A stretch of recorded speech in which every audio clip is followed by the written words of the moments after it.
Hello students, কেমন আছো তোমরা? আমরা আবারও হাজির হলাম ক্লাস 11-এর চ্যাপ্টার 2 এর তৃতীয় অথবা চতুর্থ ভিডিও নিয়ে।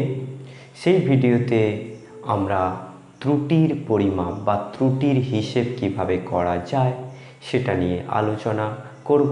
অতএব তোমরা দেরি না করে প্রত্যেকে খাতা কলম বের করে বসো। ইচ অ্যান্ড এভরি স্টেপ তোমরা ক্লাস নোট নেবে, তবেই বিষয়টা তোমরা পরিষ্কারভাবে বুঝতে পারছি। আমরা এখন ফিজিক্স টাইমে রয়েছি, তোমাদের সঙ্গে আমি অপূর্ব স্যার। তোমাদের বুঝতে কোনো রকম অসুবিধা হবে না, আমি অ্যাসিওর করতে পারি। শুধুমাত্র একটাই শর্তে, তোমাদেরকে ভালো করে শুনতে হবে এবং সুন্দর একটা ক্লাস নোট তৈরি করতে হবে। ফার্স্ট অফ অল আমরা লিখে ফেলব আজকের বিষয়ের কথা। ক্লাস 11-এর চ্যাপ্টার 2 সেখানে আমরা যে বিষয়টা আলোচনা করতে যাচ্ছি সেটা হলো ত্রুটির হিসেব,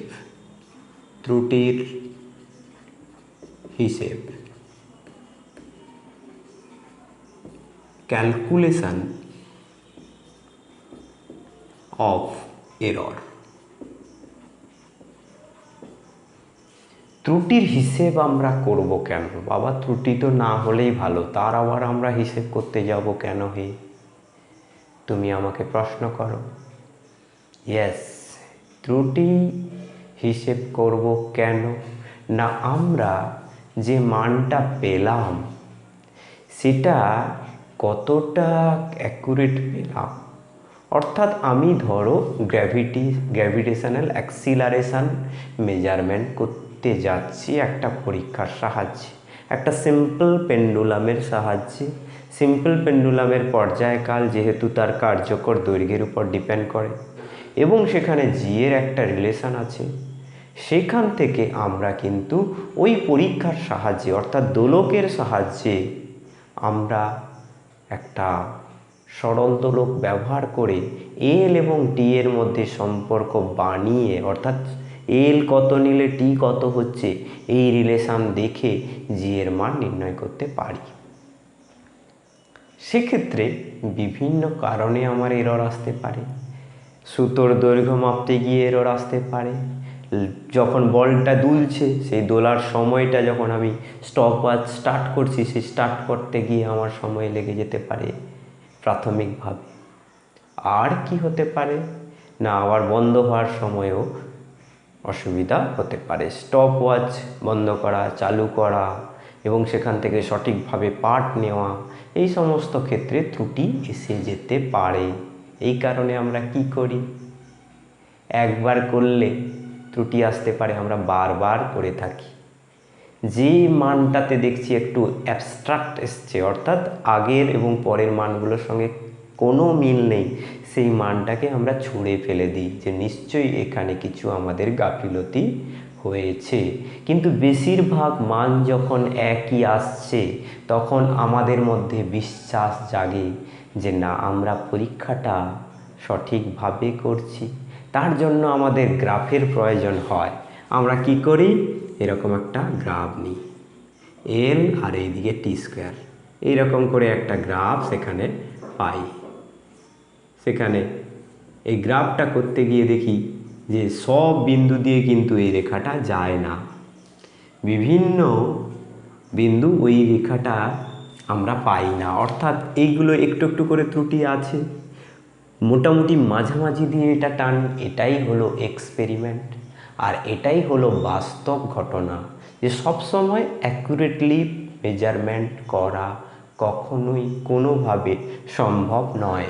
এইখানে বিভিন্ন পয়েন্টগুলো নিয়েছি এবং বারবার আমি মেজারমেন্টটা করেছি, রিডিং রেখেছি, সেই রিডিংগুলোকে আমি গ্রাফের মধ্যে ফেলে আমরা বুঝতে পারছি যে না, এর অ্যাকুরেট ভ্যালুটা এইরকম হতে পারে।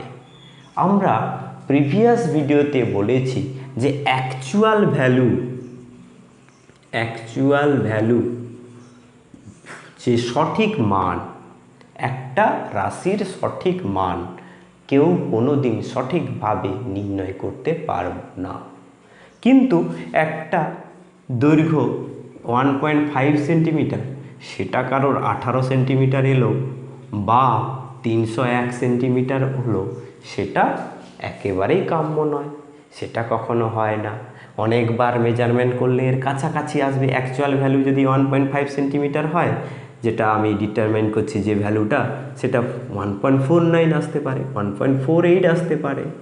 এবারে দৈবক্রমে এটা 1.5 সেন্টিমিটারও আসতে পারে, কিন্তু সেটাও যে সঠিক আমরা জানবো কি করে? অ্যাকচুয়াল ভ্যালু যে কতটা সেটা তো সেও জানে না, যার দৈর্ঘ্য সেও জানে না। আর আমি তো মেজারমেন্ট করছি, আমি কি করে জানবো? জানলে তো মেজারমেন্ট করতাম না। বুঝতে হবে কথাগুলো। তাহলে অ্যাকচুয়াল ভ্যালু যেটা, তার থেকে একটু আধটু আলাদা আসতে পারে যদি আমরা নাম্বার অফ রিডিং, হ্যাঁ, যেটাকে আমরা বলছি পর্যবেক্ষণ সংখ্যা, পর্যবেক্ষণ সংখ্যা যদি আমরা বাড়াই, নাম্বার অফ রিডিং, আমরা যদি রিডিং বেশি নিই, তাহলে কিন্তু আমরা প্রাপ্ত মান যেগুলো পাচ্ছি, প্রাপ্ত মানটাকে অ্যাকচুয়াল ভ্যালুর কাছাকাছি নিয়ে যেতে পারি।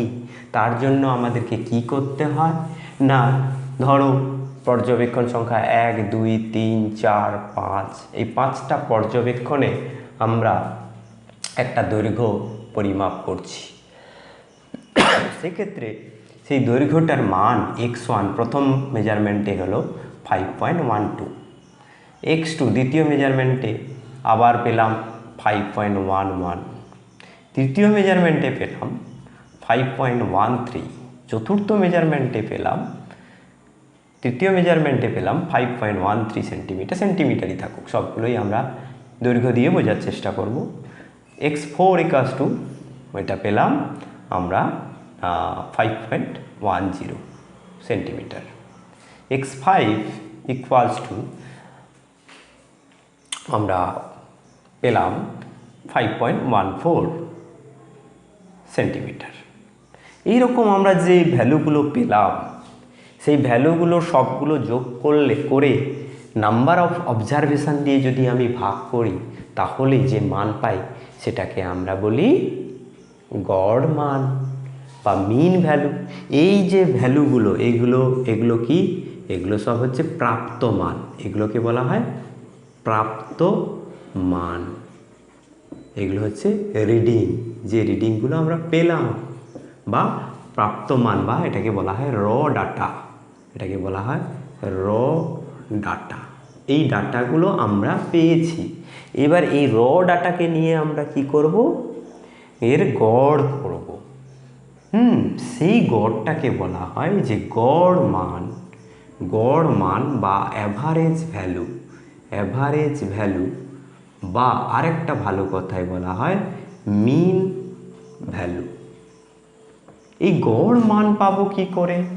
না, এই গড় মানের সূত্র হলো, এই অ্যাভারেজকে এইভাবে চিহ্নিত করা যায়, আমরা আগে দেখেছি, বা এই রকম করেও চিহ্নিত করা যায়। যাই হোক না কেন, এর মানটা কি হয়? x1 plus x2 dot dot dot dot n সংখ্যক যদি হয় xn বাই n।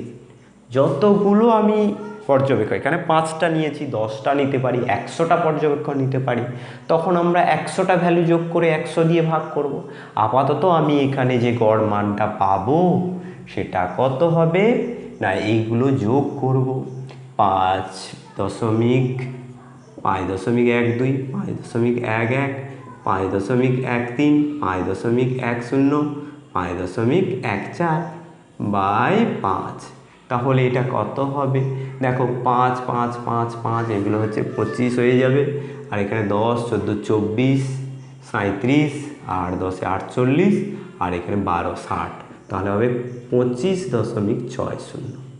একে 5 দিয়ে ভাগ করলে কী হবে? 5 একে 5, 5.12 সেন্টিমিটার। তাহলে এইটা হলো গড় মান। দেখো আরেকবার আমি বলি, ক্যালকুলেশন করতে যাচ্ছি কার? ত্রুটির। কেন ক্যালকুলেশন করতে যাচ্ছি? না, অ্যাকচুয়াল ভ্যালু থেকে প্রাপ্ত ভ্যালু, যে ভ্যালুটা যে ভ্যালুগুলো পাচ্ছি তার সঙ্গে ডিফারেন্স কত হচ্ছে, বিভিন্ন ক্ষেত্রে ডিফারেন্স কত হচ্ছে। এবার সেগুলো যখন গড় নিয়ে নেব, তখন ডিফারেন্সটা আমরা দেখব অ্যাকচুয়াল ভ্যালুর থেকে সঙ্গে ডিফারেন্সটা কিন্তু ধরে নেব, দেখব না, ধরে নেব যে অ্যাকচুয়াল ভ্যালুর কাছাকাছি হচ্ছে ওই গড় ভ্যালুটা। কারণ আমরা অনেকবার এক্সপেরিমেন্ট করেছি, অনেকবার ডাটা নিয়েছি, সেই ডাটা নিতে গিয়ে এক দুবার ভুল হতে পারে, কিন্তু অনেকবার যখন নেব তখন তো কিছুটা হলেও ঠিক হবে, এটা আশা করা যায়। এই কারণে আমরা গড় মানটাকে মান্যতা দিয়ে থাকি, এবং এই গড় মান থেকে প্রাপ্ত মানের ডিফারেন্স কতটা, এই যে প্রাপ্ত মানগুলো আমরা পেয়েছি, এই মানের ডিফারেন্স কতটা, সেটাকেই আমরা বলবো যে পরম ত্রুটি, প্রাপ্ত মানের পরম ত্রুটি।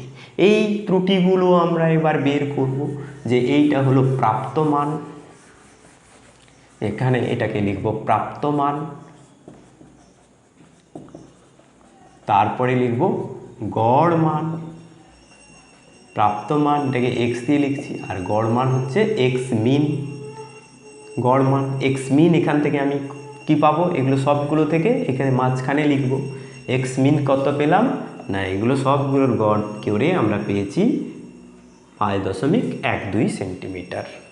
এবারে গড় মান আর প্রাপ্ত মানের মধ্যে পার্থক্য, গড় মান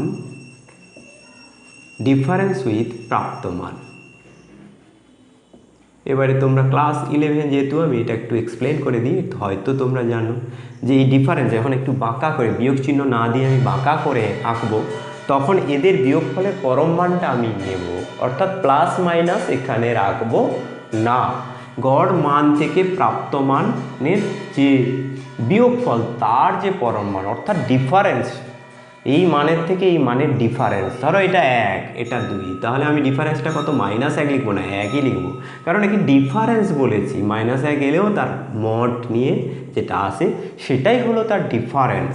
তাহলে আমি এখানে যে গড় মান মাইনাস প্রাপ্ত মান যেটা পাচ্ছি সেটাকে আমি কি লিখবো, ডেল্টা এক্স। ডেল্টা এক্স 1 হবে এটা, তাহলে ফার্স্ট হবে ডেল্টা এক্স 1। ডেল্টা এক্স 1 সমান আমি কি পাবো না, হচ্ছে এইটা মাইনাস এইটা। আমি প্রাপ্ত মান থেকে গড় মান বা গড় মান থেকে প্রাপ্ত মান যেটা যখন খুশি আমরা বিয়োগ করতে পারবো, যেহেতু যেটা বড় সেটা আগে রাখতে হবে, এটা থেকে এটা, তাহলে ফার্স্ট এসে গেল 0। সেকেন্ডটা আসবে কি, ডেল্টা এক্স 2 ইকুয়ালস টু কী হবে, এইটা মাইনাস এইটা, কত আসবে না 5.12 মাইনাস 5.11 কী হবে 10.01। তারপরে আমি কি পাচ্ছি 5.13 মাইনাস 5.12 কী আসবে 0.01, এটাও 0.01, ডেল্টা এক্স 3 ইকুয়ালস টু 0.01। তারপরে যেটা আসবে সেটা কি না হচ্ছে 5.10, তাহলে এটা বড়, এটা আগে লিখবো 5.10.02, ডেল্টা এক্স 4 ইকুয়ালস টু 0.02। তারপরে কি আসবে 5.14 minus 5.12 0.02, delta x 5 equals to হবে 0.02। এইগুলো হলো পরম ত্রুটি, গড় মান এবং প্রাপ্ত মানের যে বিয়োগফল এটাকে বলা হয় পরম ত্রুটি। প্রত্যেকটা মান নির্ণয় করার সময় যে প্রত্যেক ক্ষেত্রে যে পরম ত্রুটি হয়েছে সেইটা হলো এইগুলো। এবার তোমাদের বুঝতে সুবিধা হচ্ছে, এখানে আমি এইগুলো মুছে দিলাম। তাহলে এর যে মিন ভ্যালু যদি নেওয়া হয়, অর্থাৎ কতটা ডেভিয়েট করেছে, ধরো অ্যাকচুয়াল মান এখানে, তার থেকে কোনোটা এদিকে হয়েছে কোনোটা এদিকে রয়েছে, এই যে ডেভিয়েশানগুলো delta x 1, delta x 2, delta x 3 সবগুলোই আমরা পজিটিভ নিয়েছি, কারণ ত্রুটি সবসময় বাড়ে, যতবার তুমি যেভাবেই মেজারমেন্ট করো না কেন সবসময় ত্রুটির মান কখনো কমবে না, যত যাই করো না কেন ত্রুটির মান সবসময় বাড়বে। যখন তুমি দুটো ত্রুটি যোগ করতে যাচ্ছ বা বিয়োগ করতে যাচ্ছ, দুটো রাশির মধ্যে বিয়োগ করতে যাচ্ছ, তখন সেই দুটো যখন রাশি বিয়োগ করছো তখনও এর ত্রুটি এবং তার ত্রুটি, দুটো রাশি পরিমাপের ক্ষেত্রে দুটো পরিমাপ করছো, দুবার পরিমাপ করছো দুটো রাশিকে আলাদা আলাদাভাবে, সেক্ষেত্রে ত্রুটির কিন্তু যোগ হবে। এই ক্ষেত্রে সবসময় মনে রাখবে যে ত্রুটি সবসময় যোগ হয়, ত্রুটির ক্ষেত্রে ত্রুটি সবসময় যোগ হয়, এটা কিন্তু একদম মাথায় ঢুকিয়ে নাও, পারলে এক্ষুনি নোট করে নাও। তাহলে এখানে দেখো এই পরম ত্রুটিগুলো আমার জানা আছে। এবার এই পরম ত্রুটির গড় যদি নিই, গড় পরম ত্রুটি যদি বলি, গড় পরম ত্রুটি, মিন অ্যাবসোলুট, পরম ত্রুটি ইংরেজি কি অ্যাবসোলুট এরর। আমি যদি বলি সেক্ষেত্রে ডেল্টা এক্স উপরে এরকম হবে, ডেল্টা এক্স এরকম বা ডেল্টা এক্স ব্র্যাকেটের মধ্যে এরকম। এইগুলোকে সেখানে আমি যেমন দেখিয়েছিলাম যে গড় ত্রুটি, এই গড় মান সমান আমি কি দেখিয়েছিলাম এক্স বার বা এইরকম, সেই মানটা এখনও আছে, এখানে লিখে রাখি 5.12 সেন্টিমিটার। এখানে গড় পরম ত্রুটি কত হবে না, এইগুলো যোগ করে যতগুলো আছে সেই সংখ্যা দিয়ে এটাকে ভাগ করতে হবে। সেক্ষেত্রে এটা কত পাবো, 0 plus 0.01 plus 0.01 plus 0.02 plus 0.02 by 5, তাহলে 2 2 4 1 6, তাহলে 0.06 বাই 5, এটাকে করলে কি হবে 0.012। এইটা হলো গড় পরম ত্রুটি। গড় পরম ত্রুটি পেয়ে আমার কি লাভ হলো, দেখো অ্যাকচুয়াল ভ্যালুটা আমি জানি না, কিন্তু গড় মানটা অ্যাকচুয়াল ভ্যালুর কাছাকাছি হবে এটা নিশ্চয়ই বুঝতে অসুবিধা নেই, এটা কাছাকাছি হবে এটা ধরে নেওয়া যায়। তাহলে এখান থেকে যে প্রাপ্ত মানগুলো আমরা পেয়েছি সেই প্রাপ্ত মানের ডেভিয়েশান অর্থাৎ বিচ্যুত কতটা আমি ভুল করেছি, প্রত্যেকটা মান যখন নির্ণয় করতে চাই আমি কতটা ভুল করেছি সেইটা হচ্ছে এইগুলো, এই ভুলগুলোর যে গড় সেটাকেই আমরা বলছি গড় পরম ত্রুটি। এই গড় পরম ত্রুটি যদি এটা হয়, এটা কমের দিকেও হতে পারে বেশির দিকেও হতে পারে। ধরো তুমি স্কেলের সাহায্যে এইরকম এখানে 0 আছে আর এরকম একটা দাগ মেপেছো, তাহলে কী হবে এই দুটো পয়েন্টের মধ্যে তুমি যে কোনো একটা পয়েন্টকে চুজ করেছো, অর্থাৎ যে ভ্যালুটা তুমি পাচ্ছ সেটার সঙ্গে তুমি এদিকে যোগ হতে পারে আর এদিকে বিয়োগ হতে পারে, অর্থাৎ যে মানটা তুমি পাচ্ছ তার থেকে অ্যাকচুয়াল মানটা বেশিও হতে পারে কম হতে পারে।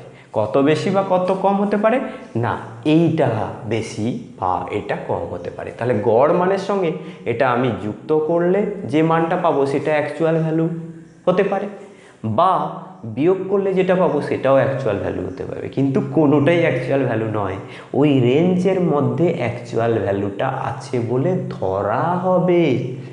আবার আমি বলছি এখানে আমার যে মানটা পেলাম প্রাপ্ত গড় মান, এই মানটা কত পেলাম না 5.12 সেন্টিমিটার, 5.12 সেন্টিমিটার, এটা হচ্ছে এক্স অ্যাভারেজ। এবার ডেল্টা এক্স অ্যাভারেজ বা এক্স মিন আমি বলছি, আর এটাকে আমি ডেল্টা এক্স মিন বলছি, এই ডেল্টা এক্স মিন বলছি, এর ভ্যালুটা কত হচ্ছে না 0.012 সেন্টিমিটার, 0.012 সেন্টিমিটার। তাহলে এই যে ভ্যালুটা আমি পেয়েছি এই ভ্যালুটার থেকে এইটা ত্রুটি হচ্ছে, বিচ্যুতি হচ্ছে, সেই বিচ্যুতিটা আগের দিকে হতে পারে পরের দিকে হতে পারে, বেশিতেও বিচ্যুতি হতে পারে কমতেও বিচ্যুতি হতে পারে। কারণ আমি যখন নিয়েছিলাম আমরা দেখেছি এইটা নিয়েছিলাম তখন 5.10 যেমন এসেছিলো 5.14ও এসেছিলো, অর্থাৎ এর থেকে বেশিও হতে পারে আবার এর থেকে কম হতে পারে। এটার কারণে আমরা বলবো যে এই ভ্যালুটা যেটা আমার অ্যাকচুয়াল ভ্যালু বলছি, যে অ্যাকচুয়াল ভ্যালু আমাকে ধরে নেব, actual value delta x plus minus এর মধ্যে রয়েছে বলে ধরা হয়, রয়েছে বলে ধরা হয়। তাহলে আমরা যেটা আলোচনা করলাম একবার সামারাইজ করি। প্রথমে আমরা যে ডাটাগুলো পাবো x1 x2 x3 xn পর্যন্ত পাবো, সেইটার আমরা অ্যাভারেজ নেব, সেটাকে আমরা বলছি x বার বা x মিন। x বার সমান আমরা লিখবো x1 প্লাস x2 প্লাস এরকম করে xn by n।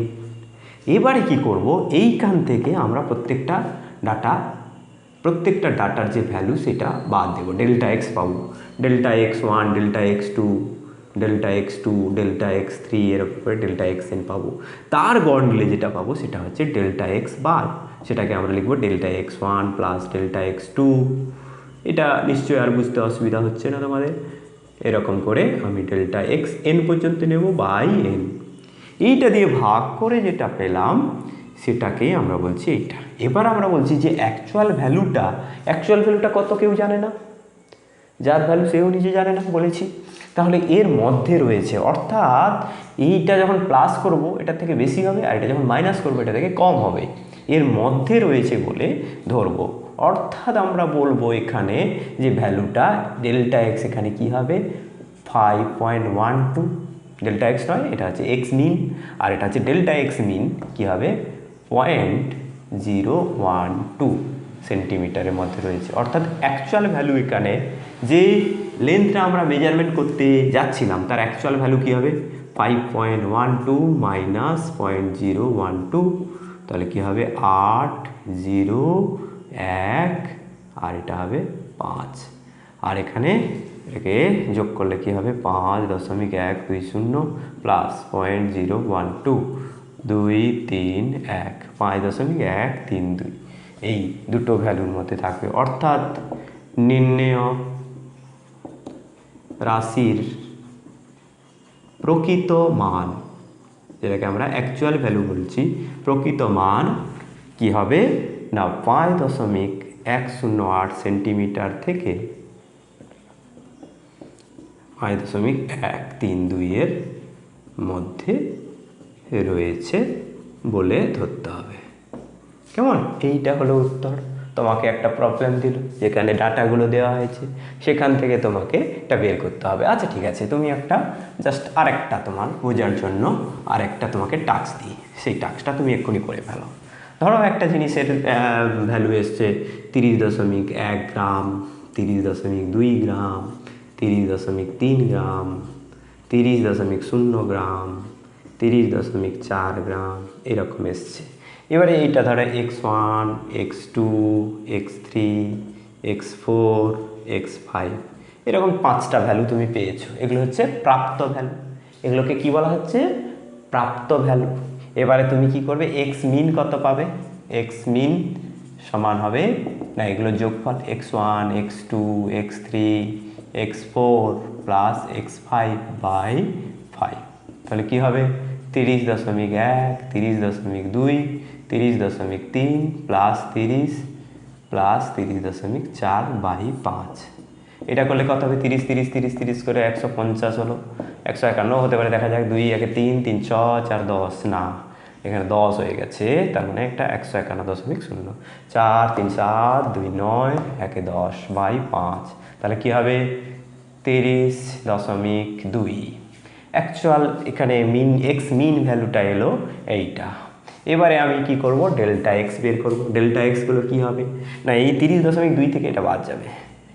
Delta x মানে কি, ডেল্টা এক্স সমান x min minus x1, x2, xn দিয়ে দাও, তাহলে এখানে কি হবে এইটা থেকে এটা বাদ দিতে হবে, এটা থেকে এটা বাদ দিলে এটা হবে 0.1, ডেল্টা এক্স এখানে হবে 0.1, এখানে হবে 0, তারপরেরটায় হবে এটাতে হবে 0.1, এটাতে হবে কত 0.2, আর এটাতেও হবে 0.2।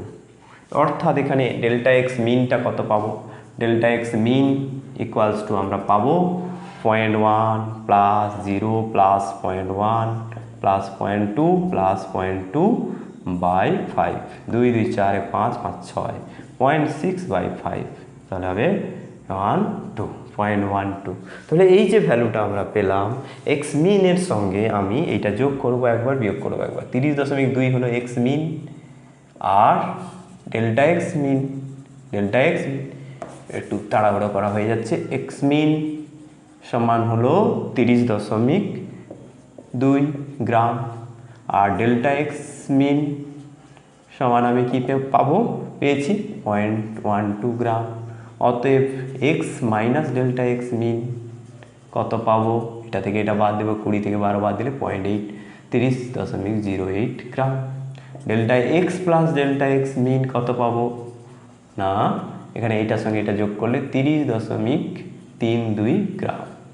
অর্থাৎ এখানে আমরা দেখতে পাচ্ছি যে অ্যাকচুয়াল ভ্যালু যেটা সেটা তো কত আমরা জানতে পারছি না, কিন্তু অ্যাকচুয়াল ভ্যালুটা এই রেঞ্জের মধ্যে আছে বলে ধরা হবে।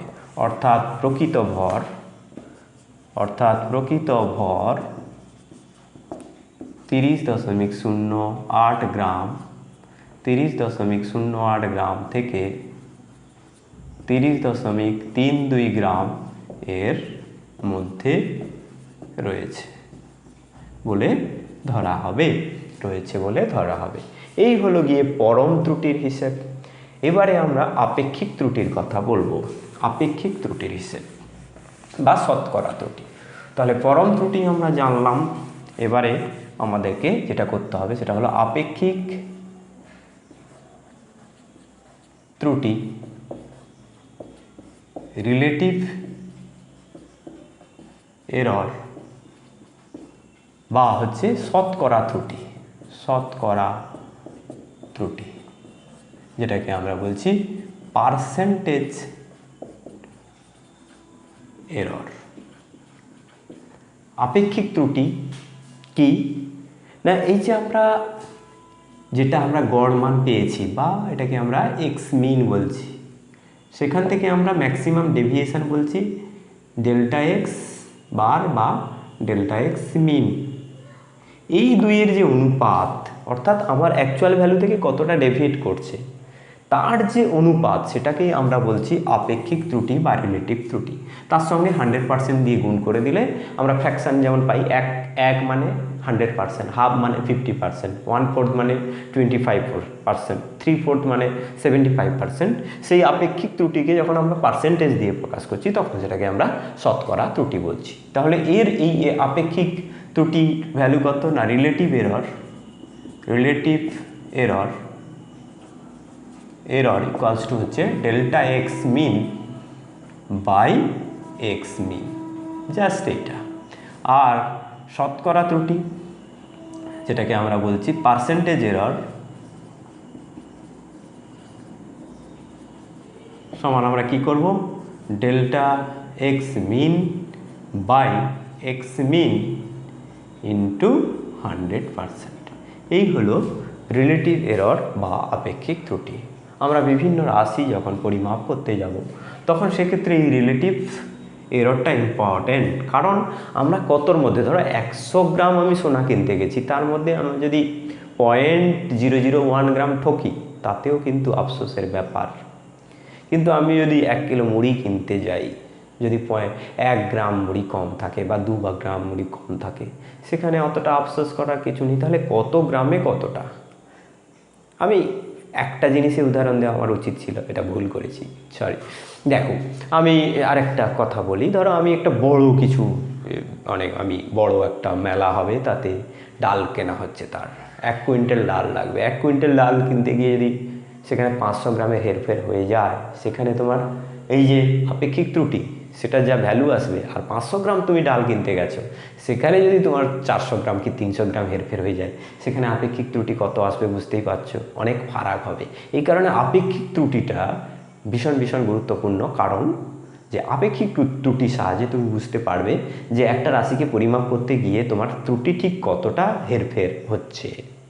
এই কারণে আপেক্ষিক ত্রুটিটা কিন্তু ভীষণ ভীষণ গুরুত্বপূর্ণ। পরম ত্রুটি তো আমরা বুঝতেই পারলাম, অ্যাবসলিউট এরর যেটাকে আমরা বলছি, আর পার্সেন্টেজ এরর অ্যাবসলিউট এরর থেকেই বের করা যায়।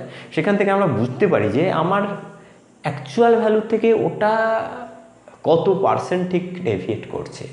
হ্যাঁ, সেক্ষেত্রে আমরা এই যে পার্সেন্টেজ এরর পাই, যেটাকে আমরা এইভাবে লিখি যে ধরো একটা রাশির ভ্যালু যেটা আমরা পেয়েছিলাম, ধরো 5.12 সেন্টিমিটার পেয়েছিলাম, সেখানে আমি ডেল্টা এক্স পেয়েছিলাম কত, 0.012 সেন্টিমিটার। কি ঠিক কি না, এটা মনে আছে হয়তো তোমাদের, আমারও মনে আছে অর্ধেক এখানে। তাহলে এক্স মিন হচ্ছে এইটা, আর এটা হচ্ছে ডেল্টা এক্স মিন। এই ডেল্টা এক্স মিনকে এক্স মিন দিয়ে আমি ভাগ করব, ভাগ করলে যেটা পাবো সেটা হলো রিলেটিভ এরর। এখানে আমি তাহলে কত পাবো, এটা হচ্ছে 0.012 বাই 5.12। এটাকে ভাগ করলে কত আসে,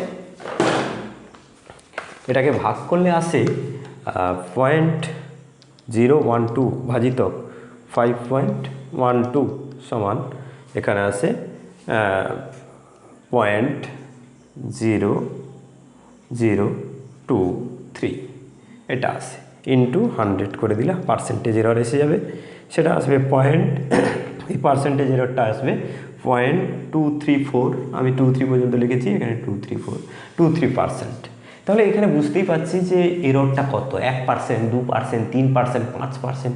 এই এররটা দেখলে আমার একটা আন্দাজ হচ্ছে যে বাবু কতটা আমি ঠকেছি বা কতটা এরর হচ্ছে, একটা পরীক্ষা কতটা ঠিকঠাক হচ্ছে। এখানে এররটা দেখো খুব 1-এর থেকে অনেক কম, তাহলে এটা মোটামুটি একটা সন্তোষজনক এরর। এই যে এক্সপেরিমেন্টটা করা হয়েছে বা এই যে রিডিংগুলো নেওয়া হয়েছে তাতে এরর নিয়ে আমাদের খুব সমস্যা পড়তে হবে না। এবার এই যে এররটা, পার্সেন্টেজ এররকে রিপ্রেজেন্ট করব, যেটাকে আমরা যেটা হচ্ছে আমরা পরম ত্রুটির যে রিপ্রেজেন্টেশন পরম ত্রুটির ক্ষেত্রে আমরা কি করেছিলাম, x min minus delta x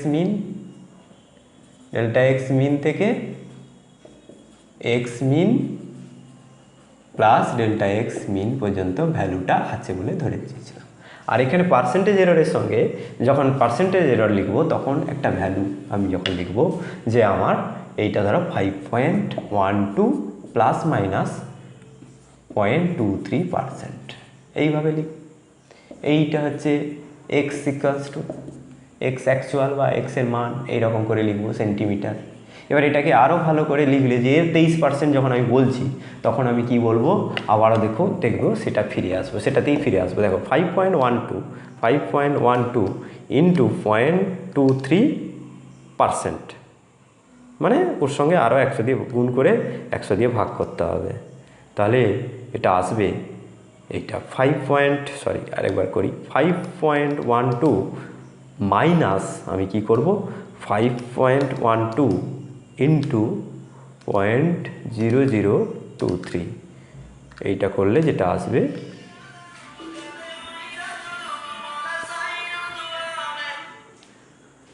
এইটার ক্ষেত্রে যেটা আসবে এটা আসবে 5.0108 বিয়োগ করলে 5.108। তাহলে এই ভ্যালুটা আমি বলবো 5.108, এটা বিয়োগ করেছি। 2 কতর মধ্যে আছে না, এটাকে যোগ করলে যেটা হয়, এটাকে রিপ্লে করা যায় এখানে দেখি, হ্যাঁ এইখানে যদি আমি যোগ চিহ্নটা বসাই বিয়োগের বদলে, এইখানে আমি কি করব, বিয়োগ না হচ্ছে না, পুরোটাই নতুন করে করতে হবে। এবার দেখো 5.12 প্লাস আমি লিখব কত না 5.12 ইন্টু 0.0023, এইটা আসলো কত না 5.1317, প্রায় 2 সেন্টিমিটার। তাহলে আমি এই ভ্যালুটা আবারও পেয়ে গেলাম, অর্থাৎ ব্যাক করে আমি যেটা এখানে এরকম করে রিপ্রেজেন্ট করেছিলাম সেখানে কিন্তু প্রায় ওর কাছাকাছি এই ভ্যালুটাই পেয়ে গেলাম। অর্থাৎ আমরা পার্সেন্টেজ দিয়ে রিপ্রেজেন্ট করতে পারি, যখন পার্সেন্টেজ দিয়ে রিপ্রেজেন্ট করছি তখন সেটাকে বলছি পার্সেন্টেজ এরর, আর যখন আমরা এই যে পরম ত্রুটি দিয়ে অর্থাৎ অ্যাবসোলুট এরর দিয়ে বলছি সেটাকে আমরা বলছি অ্যাবসোলুট এরর। এইভাবে আমরা কিন্তু এররের হিসাব করে থাকি। এর পরের ভিডিও লেকচারে আমি এররের কম্বিনেশান, অর্থাৎ ধরো দৈর্ঘ্য গুণিতক প্রস্থ করবে, দুটো রাশি গুণ করলে তুমি এরিয়া বের করবে, তাহলে দৈর্ঘ্য মাপতে হয়েছে, দৈর্ঘ্য মাপার জন্য একটা এরর এসছে, আবার প্রস্থ মাপার জন্য এরর আছে, দুটো এররকে তুমি কিভাবে কম্বাইন করবে। বা হয়তো ভরকে আয়তন দিয়ে ভাগ করছো, তাহলে ভরকে আয়তন দিয়ে ভাগ করতে গেলে ভরের জন্য একটা ত্রুটি আসবে, আয়তনের জন্য একটা ত্রুটি আসবে, সেই ত্রুটিগুলোকে কিভাবে কম্বাইন করবে। এবার আয়তনকে যখন মাপতে যাচ্ছ আবার দৈর্ঘ্য মাপছো 3 বার, সেক্ষেত্রে 3 বার দৈর্ঘ্য মাপার জন্য 3 বার ত্রুটি আসবে, সেই ত্রুটিগুলোকে কম্বাইন করবে কি করে।